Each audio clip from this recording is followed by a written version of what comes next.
Welcome, everyone, to tonight's webinar.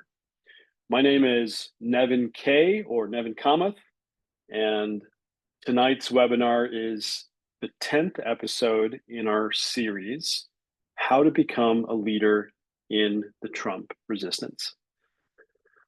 The name of the topic of the episode is Fundraising, Fueling the Movement. And I'd like to kind of relate stories about my experience starting a resist pod that has blossomed into a well-known entity in the resistance movement in Central Texas, Resist Austin. And a lot of the fundraising that we did was really like a matter of setting up a GoFundMe and doing protests that people found hope in and believed in. And the donations just kind of started coming in, mostly from small donors, but actually not it was a mix of small donors and donors who were willing to share three figures or more in donations to our fledgling chapter. But there were even moments when people would, hand me cash at some of our protests, with a look in their eye, like, you guys are doing good work, keep it up. It wasn't a lot of money, but it was enough money to cover the little things. And we still have money in the bank that allows us to do things like, make copies and buy bubble liquid and do little things that make our protests just a little bit more memorable. And so the purpose of tonight's episode is really to help you as you consider potentially starting a resist pod or resist chapter or an affiliate of your own, or a small group, if you want to call it that, or some type of direct action group, to think about how to fundraise to cover some of those costs. So we have a more of an official introduction, which I'll read just now, which is the following. Resistance isn't expensive, but it isn't free either. So from posters, markers, chalk, and bags of ice to flyers that need printing, many protests need materials.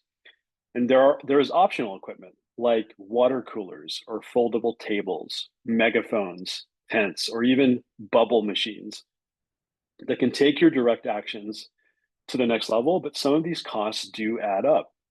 And while many supplies can and do come through in-kind donations of volunteers in your ecosystem, a few extra dollars can definitely go a long way in sustaining the energy of your resistance group, resistance pod, resistance chapter.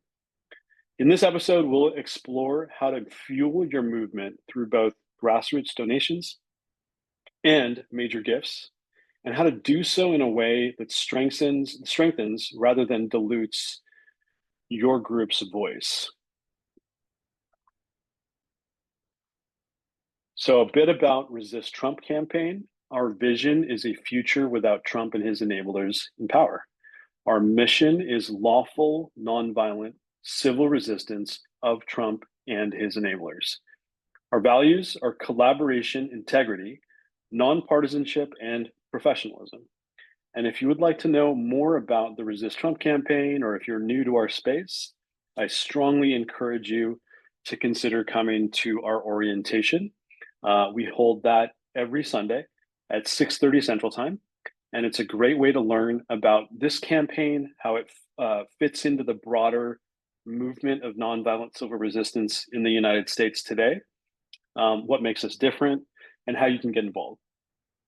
You can register for that orientation event or look at the orientation materials by clicking the links that I just put in the chat. My name is Nevin Kamath, as I mentioned earlier, and I am the director and the founder of the Resist Trump campaign. I have been at this work since November 7th, 2024, about 3 or 4 days after the election. It is my great pleasure and privilege to be working with an amazing group of volunteers, advisors, and consultants who have helped this campaign since its inception, who are based both in Central Texas, in Austin, where I live, as well as around the country and internationally. Um, so I'm very excited today, both to learn with you and to share whatever knowledge that I've gained in the time that I've helped direct the Resist Trump campaign and also helped lead Resist Austin, our first pilot chapter. We typically like to state the First Amendment at the beginning of this meeting, both to help people understand that they're not doing anything, untowards simply by being here or participating in this meeting. This is First Amendment, constitutionally protected freedom of expression. And the First Amendment reads as follows: Congress shall make no law respecting an establishment of religion or prohibiting the free exercise thereof, or abridging the freedom of speech or of the press, or the right of the people peaceably to assemble and to petition the government for a redress of grievances. I know that I have a few grievances of the Trump administration and the Trump government, or the federal government. And I imagine some of you might as well, and that might be why you're here today. We are peaceably assembling and we are exercising our freedom of speech. I didn't get that. And that's my phone talking back to me.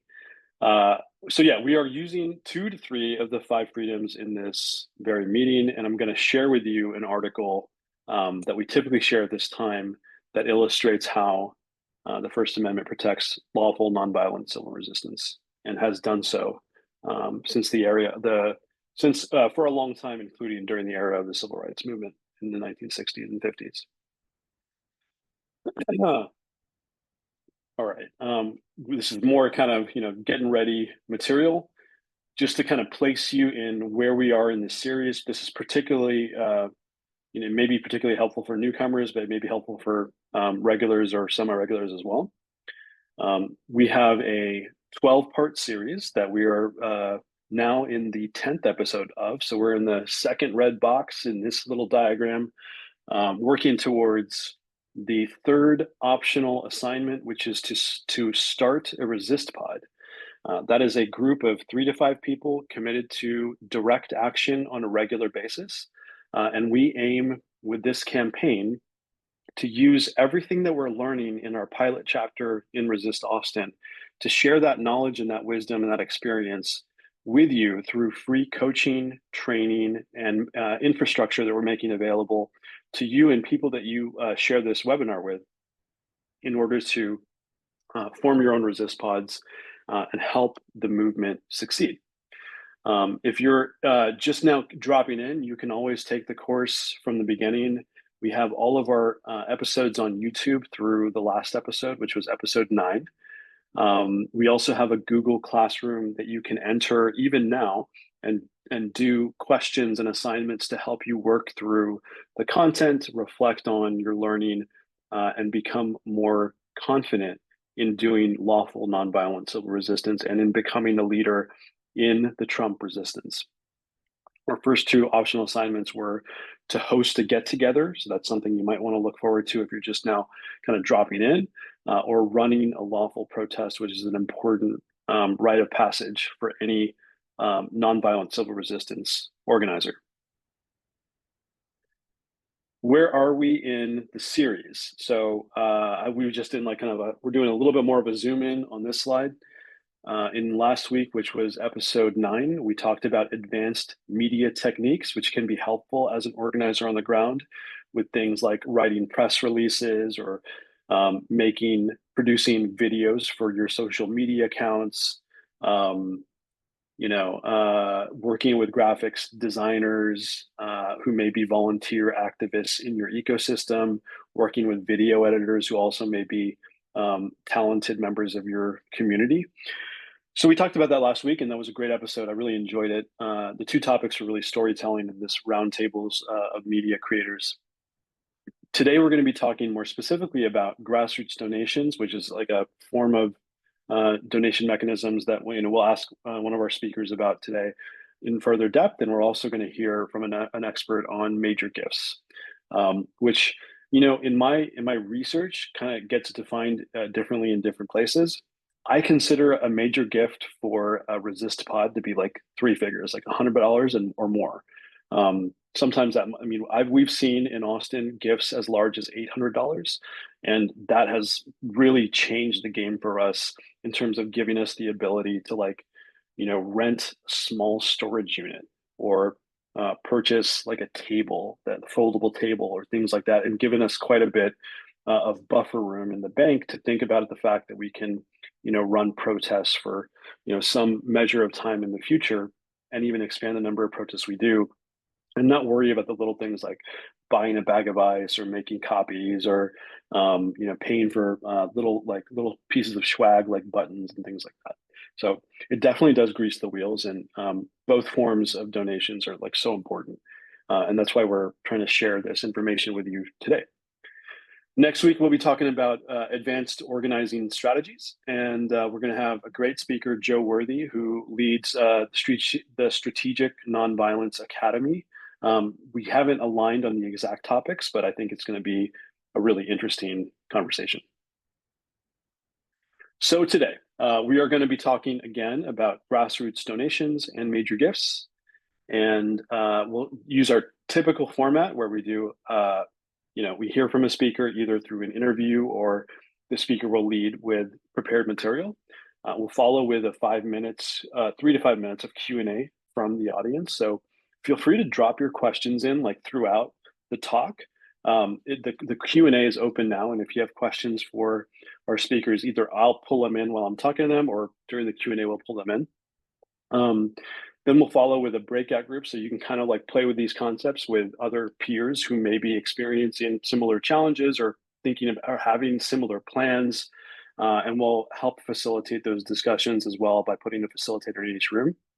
And then finally, we'll do a Mentimeter to just kind of like hear what you had to say in your breakout groups, and then populate that on a screen that everyone can see so that we can share some of the learning takeaways together.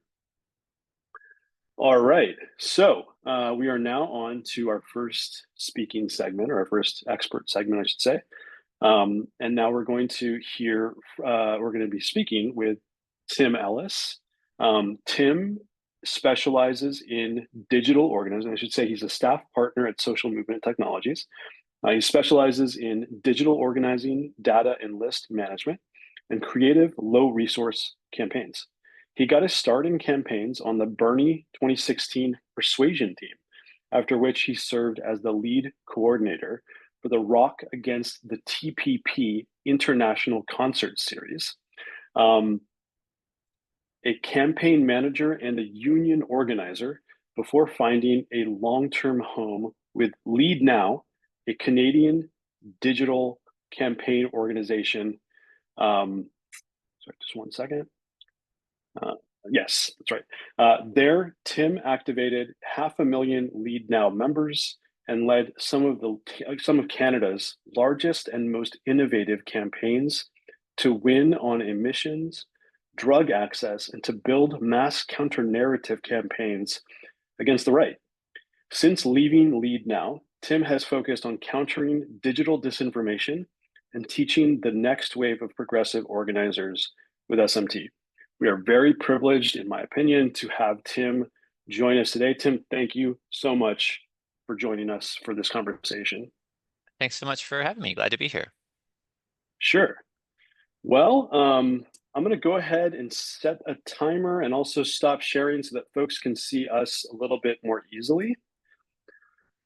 Let me go ahead and do that. And let me see.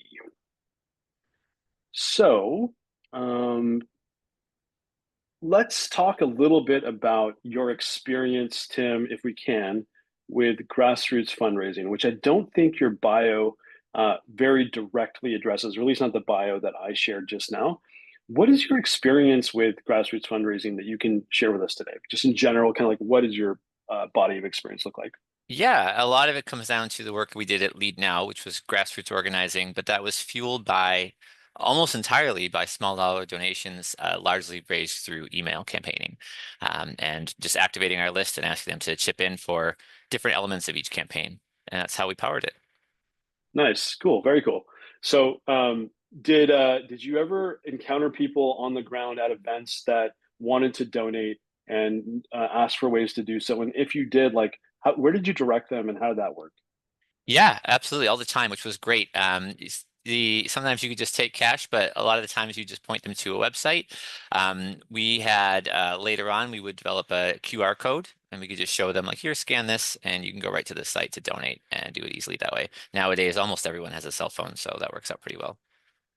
Nice, excellent, cool. Yeah, and that's what we've noticed with Austin too, is that people, once you start shaking hands, looking people in the eye, it just makes a difference in terms of building trust, and then the opportunity for people to donate becomes much easier, whether it's in cash or in other sort of like Venmo or other kind of forms. So very good to know there. Thank you.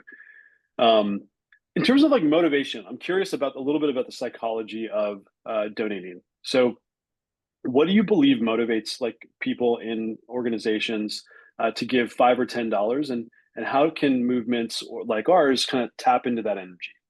People donate for the same reason people volunteer. They want to make a difference.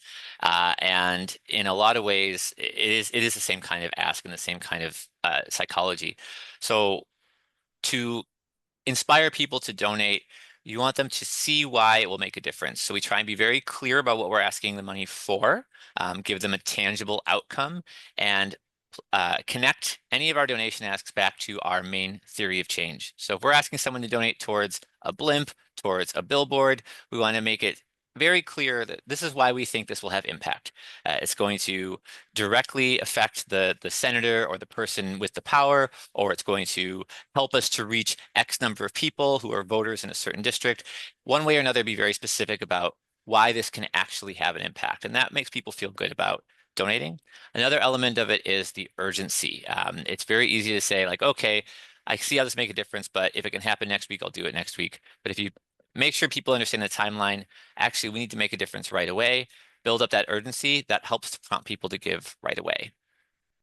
Got it. So it's like part of being the story, part of being part of the story in the theory of change, and also the urgency, or the things that I'm hearing you say are the most important pieces of like what motivates people to give. I love that. Okay, cool. So one thing that I've learned anyway with grassroots donations is that while receiving $5 or $10 is amazing and great, especially if you receive it from multiple people, what's even better is getting recurring donations of those $5 or $10 from people on like a monthly basis. How do you persuade people to consider monthly recurring or like recurring donations? It's a real relationship building exercise. And when you look at when you have run your campaigns and you look at your results of your campaigns over time, you'll see that there are certain people who are ready to give money basically every time. And those are your top leads to go back to and say, hey, thank you so much for your contributions. By contributing consistently, that gives us a stable base to draw from, and that really ramps up our impact. And it does. That's the truth. And I think it's actually important to note because of the way fundraising is done, that actually telling the truth really matters. And I have no doubt that everyone here believes that and knows that, but it's worth articulating because sometimes that gets lost. It's true. By having a stable recurring base of income to draw from, you are able to make longer term plans. And the longer term planning means you can have a more strategic approach to your campaigns. And that means you can have more impact over the long run. So letting people know that and bringing them into the huddle is important. The other thing I would add is that people want to and should feel heard from and feel like they are a part of what you are building. So I think it's really valuable, and the data backs this up, to invite the people who are your primary donors and your regular donors, or people you'd like to become regular donors, into the conversation. And it can be as simple as having surveys, having them share their feedback, having one-on-ones, just ways for them to be part of the conversation with you and your team in a meaningful way, not pro forma, but actually like incorporate that feedback and then show them, do a report back after, like, hey, this is the survey we did, and X number of you said this is really important to you. So we're going to do that. And this was less important. So we're maybe not going to do as much of that. Show that they have that impact, and that makes them feel like they are part of the team because they are. And that makes people much more interested in supporting it in a more sustained way. That's nice. Yeah, you're using the word campaigns a lot, and it's interesting. Like with Resist Austin, our pilot chapter, we're starting to like mature a little bit and roll out, multiple campaigns at a time. So while we started with just the Tesla takedowns and we really made a name for ourselves there, we're now starting to roll out an ICE focused campaign, a Fox focused campaign. And so when I think about like the long term nature of these campaigns, with a little bit of funding, and it doesn't have to be a lot, but like with a little bit of funding, we may be able to purchase certain equipment that could really elevate our game. Like some people have, mentioned to us or spoken about the value of these laser cubes, like these things that can project on buildings, which generates a lot of cultural, waves whenever something like that happens. But they're not inexpensive to purchase, but they're very like powerful things. And then even things like as small as like just getting chalk from the party store, right? Or getting chalk from Walmart or wherever you buy it. Um, the chalk actually like exhausts really fast as a supply, as does bubble liquid too. And bubble liquid, it depends on where you get it, can be actually kind of expensive sometimes.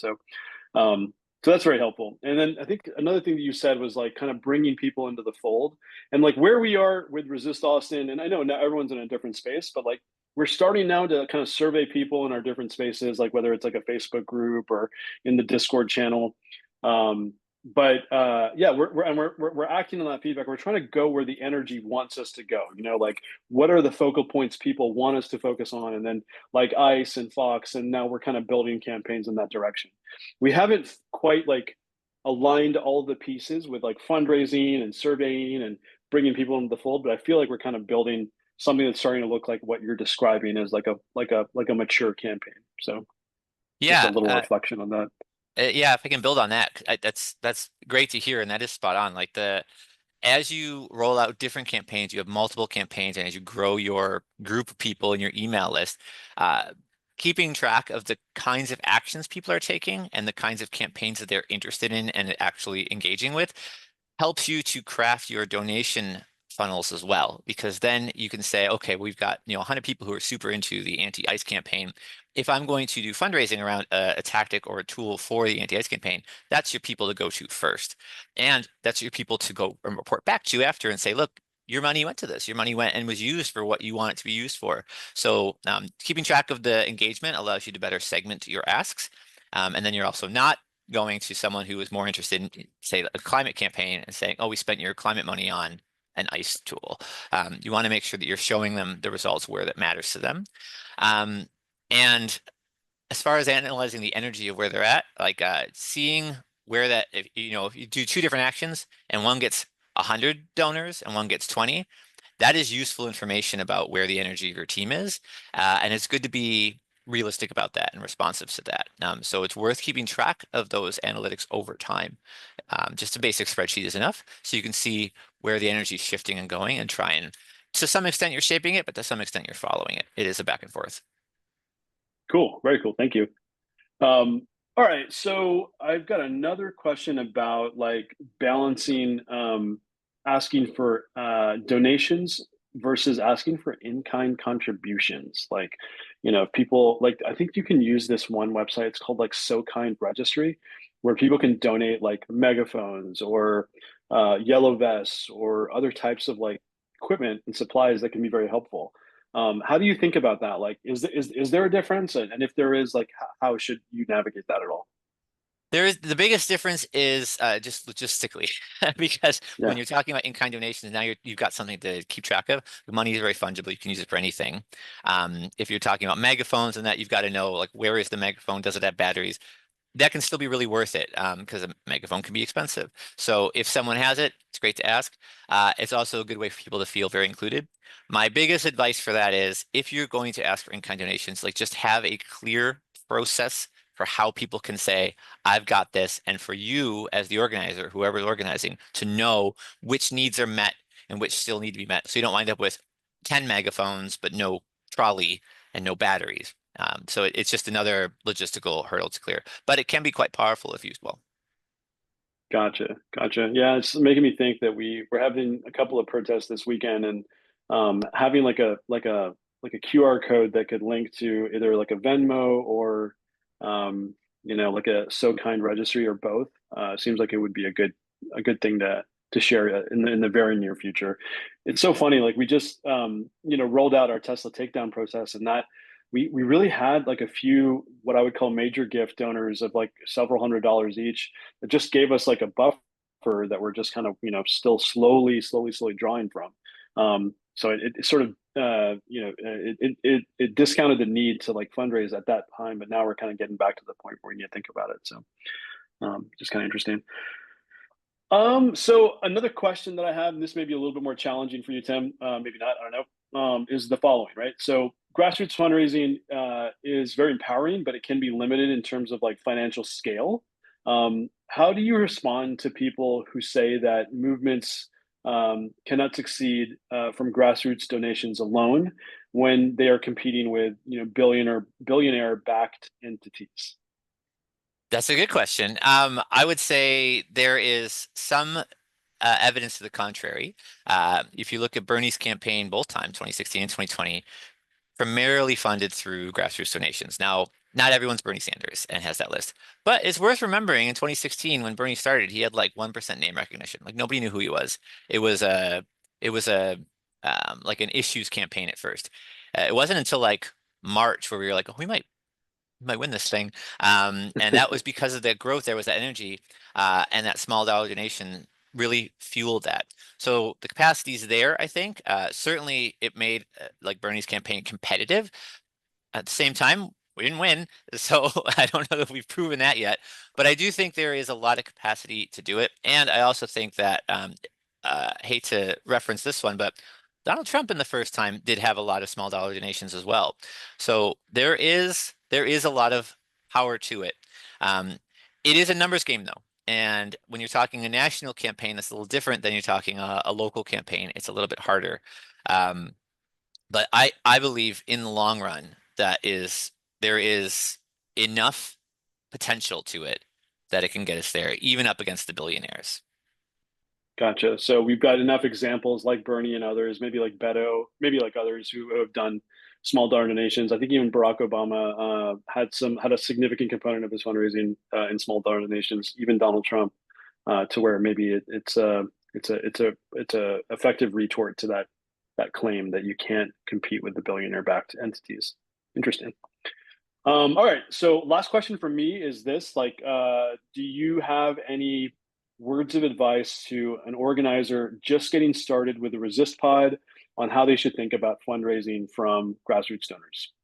Yeah, one thing that comes up all the time, people feel bad asking for money, and I get it. I understand that. Especially like I come from a very low income background. I get it. When you are asking people to contribute to something, you're inviting them to make a difference, and it is an opportunity for them as well. And it's something to keep in mind as you are making that ask is that you're giving them a chance to be part of a better world and part of making a better world. So try not to feel bad. You are giving them opportunity. And in particular, like not everyone can volunteer, not everyone has the time. For some people, $5 or $10 is going to be a much easier ask than can you come out and phone bank for an hour or two. So you're giving them options. So don't feel bad about it. And then my other piece of advice is just a bit of art when you're doing email campaigns. Always add a PS. There are a number of studies that show a lot of people just read like the first line in the PS.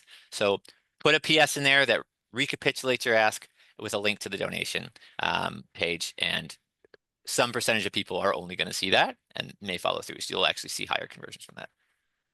Nice. Cool. Yeah, that gives people, I think, a lot to chew on, both from like the initial ask and thinking about their donors to also like if they do develop an email list and maybe they're in a big city or something like that, they can start to think about their asks like in a strategic and kind of tactical way.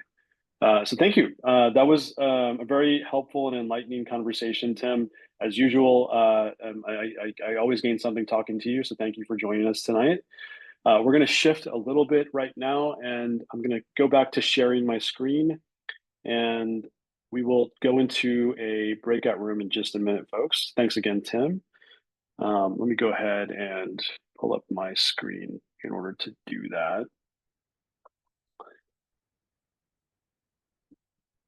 Oh, sorry, Tim. I messed up.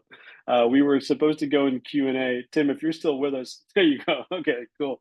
We did get a couple of questions, so sorry about that. That's my fault. Mhm. Um, so one question comes from Deanna Haley for online donations. Does it make more sense to use Venmo or the question is stated using Venmo or more of a nonprofit? I'm not sure exactly what that means, but do you have any thoughts on just kind of using Venmo or going online for donations or both?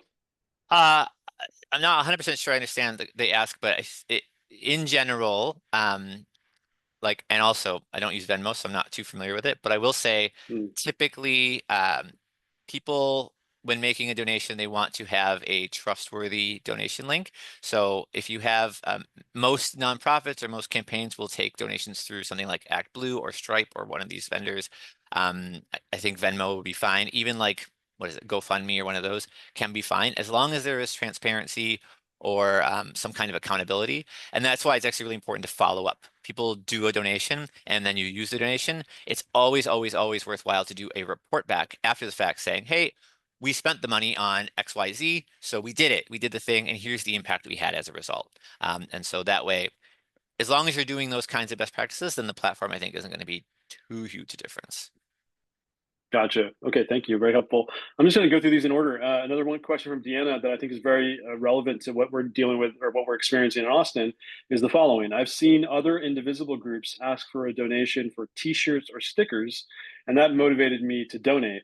Do you have any comments? And I'll also just comment before you answer that, like, we're looking into merch. And so I think the broader question this could invoke is like, how does merch play a role in donations? And do you have any thoughts about that?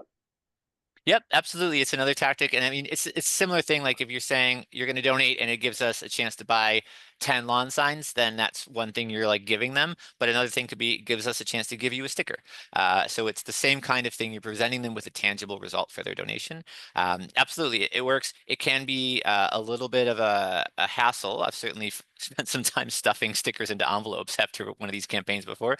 Um, but if you can handle that, and you may have volunteers who want to help with that, then yeah, that's a perfectly valid and effective tactic.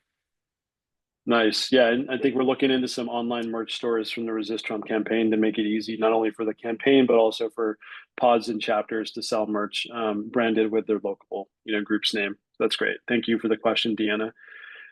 From Britt Garrett, what makes an email campaign effective, and is there particular verbiage people respond to? You could probably like have a 10-hour class on this, but Yeah, any kind of quick tips? this is a full course. Yeah, Yeah. just in brief, like speaking about the emails in particular, so one is the segmenting of your list, like who you're targeting, making sure that it's as relevant as it can be. That's a whole topic, but making sure you're giving it to people who are interested in that subject as best you can, and who care about that topic. As far as the email itself, there's some people are going to give right away. They're like just waiting to be told. And some people need more persuasion. So most good fundraising emails will be structured in a way where there's what's called above the fold and below the fold. And above the fold is just a very quick set the context, um, explain the stakes, and then explain why you're asking for the money, what it's going to be used for, and then make the ask. And that's like 3 to 4 sentences and then a button. That's above the fold. And some percentage of your list are going to be like, great, good enough, let's go. For the ones who need more, below that button, you'll expand on your theory of change. Like, why do you think this can be effective? You're going to build on your urgency. Like, what's the deadline? Why is this important right now? And you may want to show results from either the current fundraiser, if you've already got some results, or past fundraisers, show like why this is here, and use really evocative language to tell the story. Like visualizing the outcome. Like, imagine Donald Trump steps out of his limo and he sees a billboard with his face behind bars, or just like getting people to see the outcome of it, to help give that persuasion, and then make the ask again below that. Um, yeah, those sorts of things will help you to get a strong email. And then once you have sent that email, get the results, and then a couple days later, you may send what's called a kicker. If you're looking at it, you're seeing Hmm. like, yep, it's going well. You want to give another send to everyone who received the first one but hasn't yet actually donated. Because some people miss it, some people just weren't around when it did it. So, give it a few more hours or a few more days rather, and then send that kicker. It's like, hey, did you see this? And then a certain percentage of them are likely to give then in that second ask. Gotcha, gotcha. Thanks for that. That was very helpful. I think that's the full set of questions that we're going to be able to answer tonight. Um, thanks again, Tim, for sharing. Thanks for joining, and see you when we get to chat next. Thanks again for joining us That tonight. was great. Thanks a lot. I know. Well, folks, we are now going to go into a breakout group where you will be invited to share, kind of discuss the following question, which is how can you invite your community to give in a way that deepens their sense of belonging and ownership in the movement? It's really like, all right, so let's do a little exercise, y'all. Go to mentee.com and maybe pull out your phone. Go to mentee.com and type in the code you see at the very top of that screen. We would love to hear the nature of your conversation reflected on the screen back to us, to just kind of give us, some interactive feedback as to like what the nature of those conversations what were. I'm also going to do the exercise myself so I can join the conversation with you. So again, go to mentee.com and enter that code and try and enter your response directly. So the question is, how can you invite your community to give in a way that deepens their sense of belonging and ownership in the movement? Um, hmm. See a couple of people raising their hands. Let me check on the folks raising their hands. Let's see. Let me go to Britt Garrett. I'm going to allow you to talk. Go ahead. I can't because of my phone screen. I'm not going to be able to access website and Zoom at the same time, so I won't be able to partake. Just heads up. No worries at all. Thank you for letting me know. Really Sure, appreciate that. sure. Yeah, we sometimes forget some people are on their phones only, and that's completely fine. I'm going to go to Sarah. Sarah, you've had your hand up. What? How is it going? I don't see a code. Can you please read it to me? Oh yeah, it's one Wait, three zero. let me get back to the website. Hold on. Sorry. The Zoom like takes up that slows you down. Okay, sorry, go ahead. 13013785. 3785. Yeah, Thank you. thank you. All right, and I'm going to go to Dora. Hey Dora, do you have another question? You can unmute yourself if you'd like. But I also didn't do the question because I didn't get any ideas because I wasn't in the breakout room. Oh, sorry. Okay, understood, and apologies for that again. All right. Thank you for that feedback. Looks like we've gotten some responses in the meantime to the Menti, which again asks, how can you invite your community to give in a way that deepens their sense of belonging and ownership in the movement? First response, hard to overcome being taught to never ask for money. Fair. Address local issues that your community is familiar with and is more likely to be invested in the outcome. Yeah, that really touches on some of what Tim was hinting at, which is to kind of follow the energy, right? Follow where people want to go. During the protests, discuss results, set milestones, and represent what each one accomplishes. Great. I think that really letting them know about what the fundraising need is for and then following up on the successes of whatever action helps to keep people committed. Any campaign events or town halls, really interesting answers there. Reach out to people on social media. It's full of people who are upset about the regime, who are desperate to make a difference. That's where I found the groups I'm a part of. That's a great advice. It's something we could use both with our group and we hopefully that other groups in our network can also use that too. The org is big enough, adding choice to it, aka knowing where the money is going. So like if your money, maybe choosing a campaign or choosing like a certain like a place to put the money, or recommending where to go, where it should go. It's a great idea. Awesome. Thanks for the comments, y'all. That was great. Let me go back to my shared screen and go to the next portion of the conversation. Let's see this. The one. Yeah. Okay. So it is now 8 p.m. Central Time, and we are entering the second segment. Overall, I think we're doing fine on time, Tracy. Just as a time check, we should be doing okay. I think we're doing fine. might be running a little bit behind. So just as an FYI, folks, we may end at like around 8:40 Central Time tonight, just to keep that in mind. I think it'll be a really worthwhile conversation that we're going to have, and then we're going to give you some time to discuss in your breakout room. So we'll end up about 10 minutes late. So just a heads up. But it is my pleasure to introduce our next speaker, Beth Ann Locke, who is a catalyst for bold, transformative giving. A lifelong champion of relationship-based fundraising, Beth Ann became a fundraiser to invite people to change the world. And she's been doing just that for over 30 years. Across the US and Canada, she has raised millions for causes that matter with a deep focus on major and transformational gifts over the past 2 decades. As the fundraiser coach, Beth Ann now partners with fundraisers and nonprofit leaders to sharpen strategy, build confidence, and deliver results.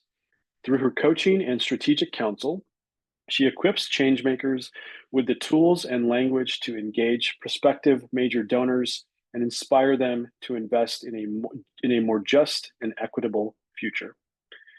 Beth Ann is an American currently living in Vancouver, Canada. Beth Ann, would you like to join us on stage?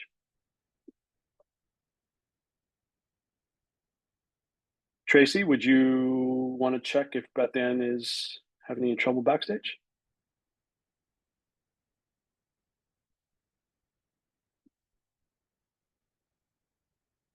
Sorry, folks, this should just take a second. Beth Ann's been with us the last few minutes. There we go. There we go. Welcome. In suspense. Nice. I'm very happy to be here and get people excited about activating philanthropy. Amazing. Thank you for joining us tonight. It's a real pleasure to have you here with us on the webinar series. For the audience who's here today and for all the people who will, we hope, watch this webinar in the future as they join the movement. So why don't we get started with a question that relates to this protest that happened this past Monday in places all over the country, right? It was the Labor Day protest. It was titled "Workers Over Billionaires." And I think a lot of people in the United States and around the world have very strong feelings about people with substantial resources. How can people like that, whether they're billionaires or high net worth individuals, how can they be conceived of as being part of the solution to our authoritarian ills? Well, I mean, some people will never think that they can be. So I'll just acknowledge that. I mean, some people will not feel like that's possible. But, in my point of view, there are many ways that people become wealthy. Some are, you might judge some as less good than others, but people who have resources, like many others, want to contribute to make better, whatever that is. So for some people, that's a better environment. For some people, that's joining a group like yours, which is Resist Trump, right? So for me, it's the question of, can we get into conversation and find out where their values lie? That's really what it's about, because people give. I mean, you might make some gifts for the world's greatest chocolate or whatever, your nephew's walkathon, but most people who are giving gifts want to do it for something that is changing something. So I would encourage people to think about, instead of labeling everyone, and as you and I talked about, there are billionaires, and then if somebody has a net worth of 50 million, is that considered a billionaire in their eyes? Where is the line for that? And I think that's the challenge for us to judge, is who is worthy of giving money. I think the institution, like your organization, needs to know who you may or may not take money from, or what kind of money you may or may not take. We don't like oil and gas, say, well, then you wouldn't take money from that. But I think it's really, do our values align? And in truth, someone who is wanting to create a greater division in wealth, to accumulate more power, and already many people from dominant culture have more power, then the question is, they wouldn't have values to give to this organization. they wouldn't intersect with the values. And that's really the kind of conversations we get into. To me, it's about inviting people to be part of what you're resisting, the change you want, et cetera, et cetera. And when people walk away from that conversation, you know they are not interested in having the conversation with you to be part of that change. So um, I acknowledge that there, you know, would you take money from Howard Schultz but not Jeff Bezos? I mean, those are questions people would ask themselves, right?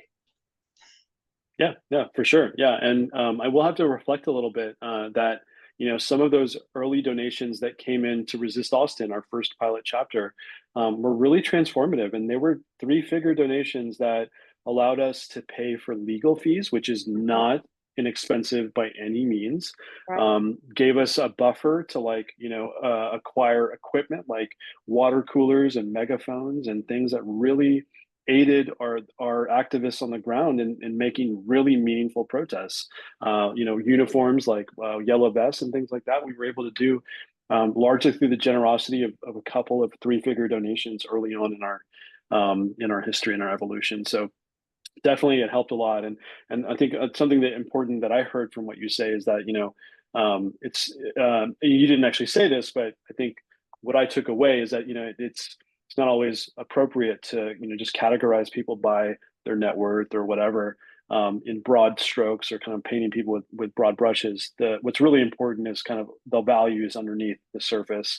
And it sounds like it's very possible to find shared values with people who have significantly more resources than many people who are in the movement. So thank That's you for right. that. That's right. So talking about relationship building, what do you feel is the best way to start a relationship with a potential major donor who may be values aligned, and how do you think about the relationship component of things?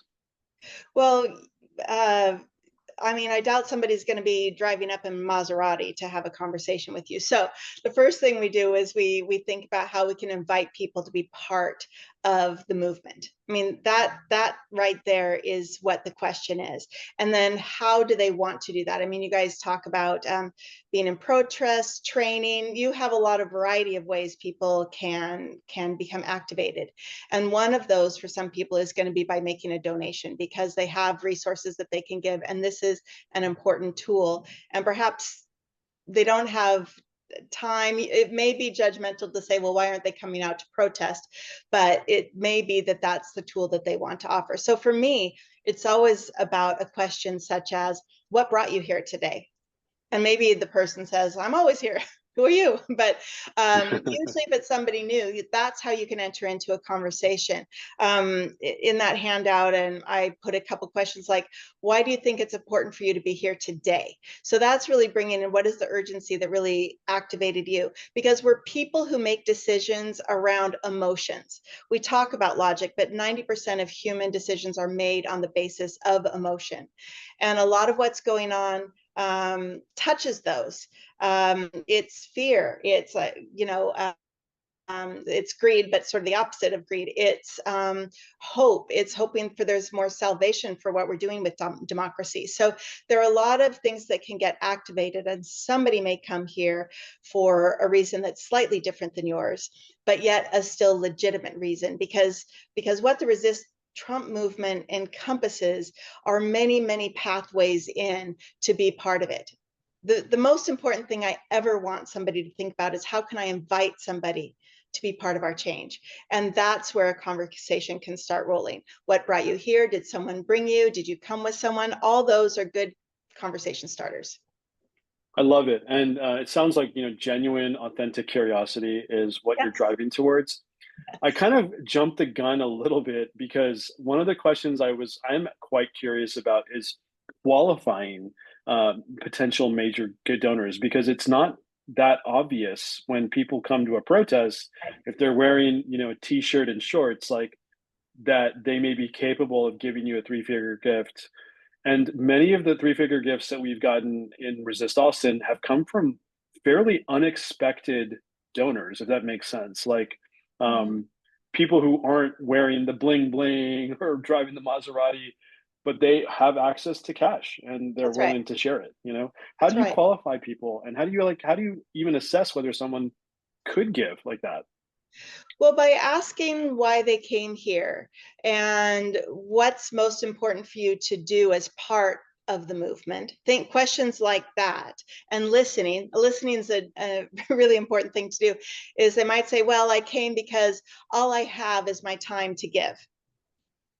So that's completely legitimate and great and an important part. But somebody might say, I don't know. I mean, there's so many things I could do. One thing you could ask people is, you know, if you ask, are you active philanthropically? You're really reaching to people who think about their giving kind of on an annual scale. They may have a plan of what they give to. You know, there are different ways to enter into this conversation. I don't think people want you to come at them with, are you going to make a gift? Because Right. that isn't the vibe. You know, No. that is Yeah. not the vibe. So it's not that. It's getting into conversation and say, well, we have a lot of opportunities to be involved. I mean, you have it right there on your website. You can get active. And one of those ways is, so you could ask them, do you want to get active? You know, have you ever thought of participating in sort of chapter leadership or doing something, you know, even more in moving everything forward? Asking them that. And in that conversation, you might say, you know, we're always looking for somebody who might be willing to make a monthly donation. I would start with making a monthly donation, because that's something a lot of people can fit in their budget. It usually starts at a lower amount. You know, there are people that give $5,000 a month to different places, but that's not what most people think of. They think of that kind of $10 to $50 range, and hear what their appetite is for that is. It's really just about, I think, being sensitive to the conversation and treating people like humans. Treating people like humans. It's that easy. And then if they say, well, yeah, actually, I give to my, you know, I also sometimes say, what nonprofits are important to you that you give to? So that can elicit, well, I give to my, you know, place of faith. I give to the RSPCA, the SPCA. Ask if they'd like to give something that really matters right now. And that's a way you can get into that conversation. People, Gotcha. So it's sort of like, yeah, go ahead. well, people who are giving to larger institutions, by here I might mean a university, or to you know, just something that's quite organized versus grassroots, is probably already thinking, what could I do here? You know, what could I do here? What do they need? So the question is, what do they need? And we need voices, we need people, we need action, and we also need money. And I think that toolkit of talking about the training and being able to strengthen, I started to write to get the tools for the fight, but it's not really about a fight. It's about non-violent resistance. And so, but there are tools that are needed. And some people just have more money, or they don't have a lot of money, but this is where they choose to put the money they have at the end of the month, or they might have it toward the end of the year when they think about giving. Yeah, it's beautiful. Yeah, I'm hearing a lot of, like, you know, remaining curious and like trying to see how people want to engage. And if it's that they have time and energy, show up to a protest, help us, you know, with social media. But if it's like, if you're hearing they want to engage, but they don't really have time and energy, maybe they've That's got right. resources, you know? That's right. And if they do have resources, maybe you kind of start the conversation with a recurring donation, as you said. What's really interesting, Beth Ann, is that like the folks who gave three digit donations to Resist Austin really did so in like an unsolicited way. I think they just really liked what we were doing and believed in us and wanted to see us go further. And I don't know if that's going to be the case forever, and we certainly can't like depend on like unsolicited donations just kind of falling from the sky. But I also personally believe that if you're doing good work, you'll attract people, and that includes people who are willing to give. So That's right. Okay, cool. So, and I just want to invite people to drop questions in the chat if they have them, or in the Q&A. I'm just going to check to see. I don't see any Q&A questions right now, and I'm going to check the time. I think we've got a little bit more time, like a few more minutes. Yeah. Let's see. So, as far as like transparency goes, right? What role should transparency play when it comes to accepting large donations? Well, first of all, the organization needs to be transparent about how the money's coming in and how it's going out. That's what you usually see in sort of an annual report that comes in.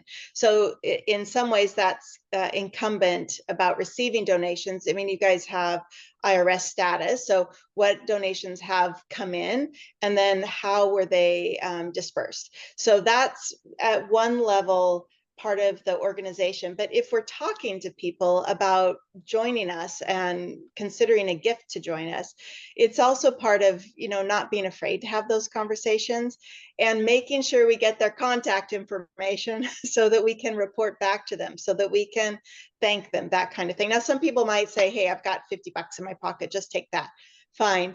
But when people are doing things like recurring gifts, you're going to want to be in touch with them. People are the trust in institutions in general around the world are going down, down, down. So not just since Trump, but from way before that. So I think there's just less trust. That might be quite reasonable. And so we need to operate in a way that is very clean about reporting back, talking about what we do with the money. And also when you talk about, well, legal things. So just a few examples of that is a great way to, even having people on your team on social media talk about, here's what we did with the, you know, we got 5 gifts that total $100. Here's the kind of way we're using it. So you are making sure people feel like you're not trying to hide or squirrel away money. That, I mean, that's really, there's so much money being accumulated by the president himself. I feel like it's about fighting fire with fire or money with money. I mean, that's my personal view, is that is one way that we can fight, is by giving it to organizations that are really able to mobilize people and raise and lift voices. So it's, some of it's at your Wonderful. end, Nevin, but you know, sharing those stories that, so that people who are on the ground have something to talk about. Hey, here's what we did. We had somebody who got thrown in jail and we needed legal representation, because, you know, not every lawyer can do all pro bono work. So it's Yeah. that kind of thing. Yeah.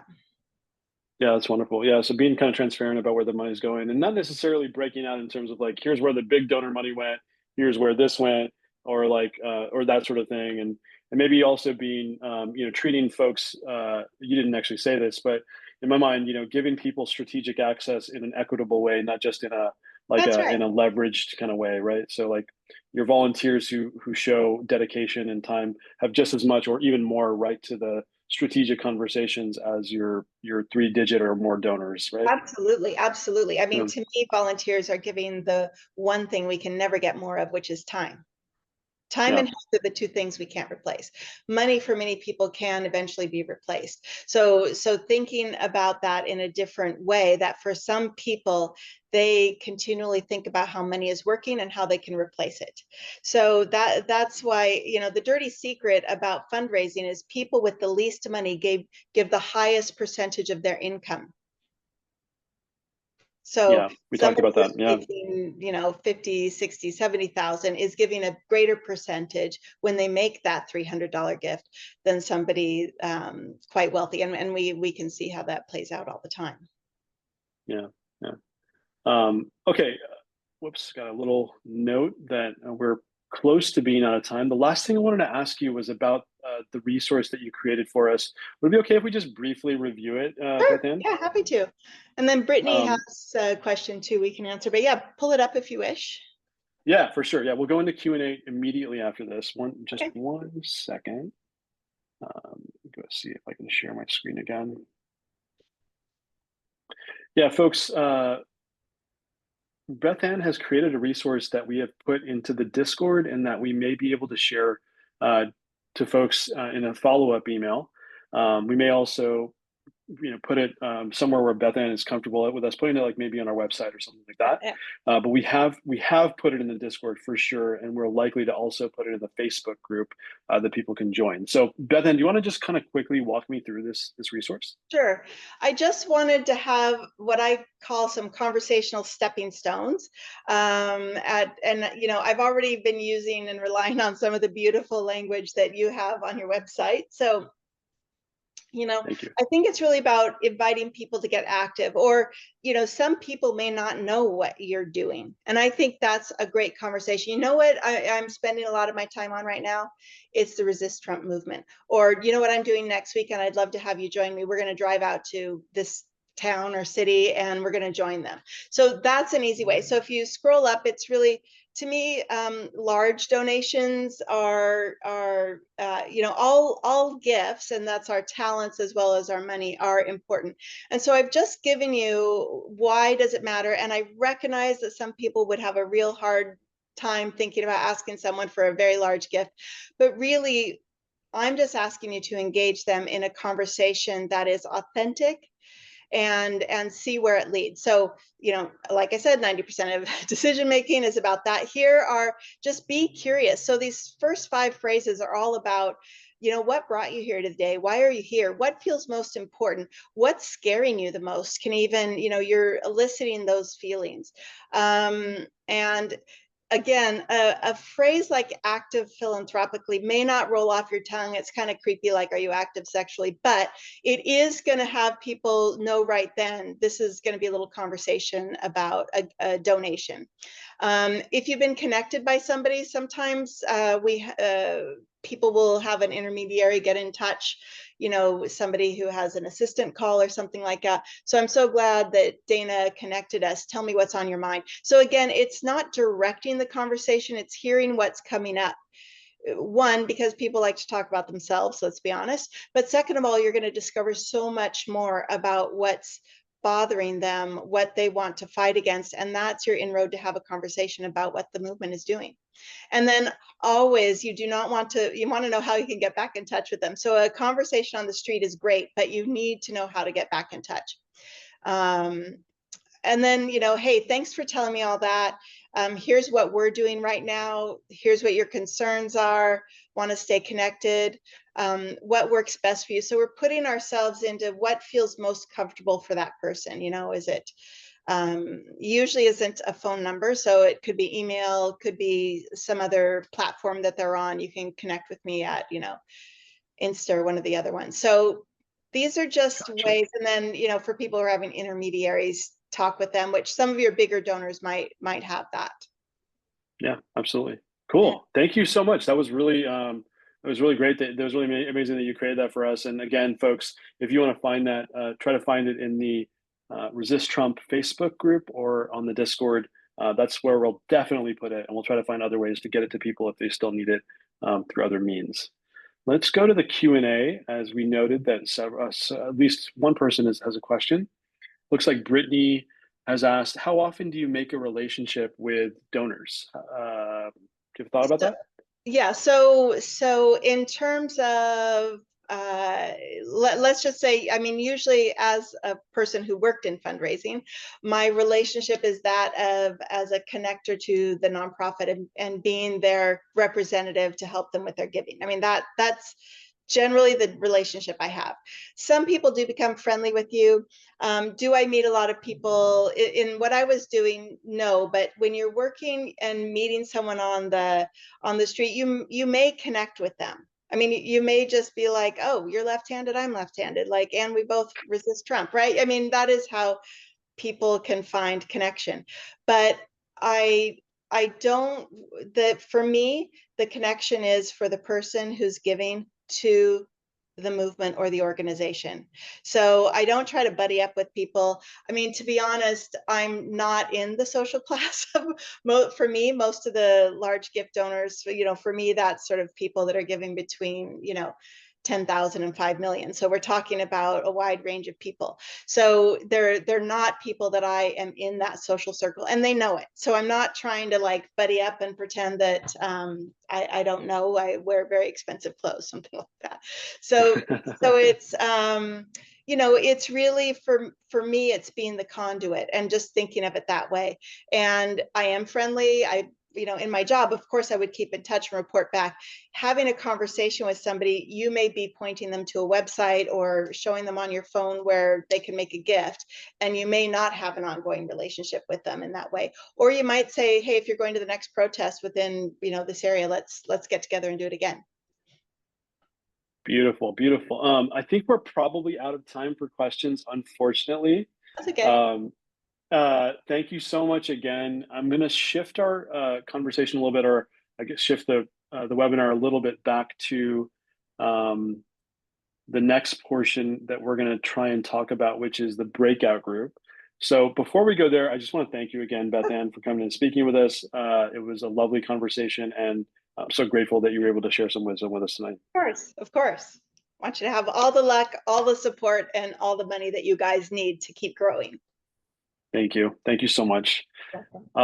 Thanks again. All right, let me go ahead and share the breakout room question for folks.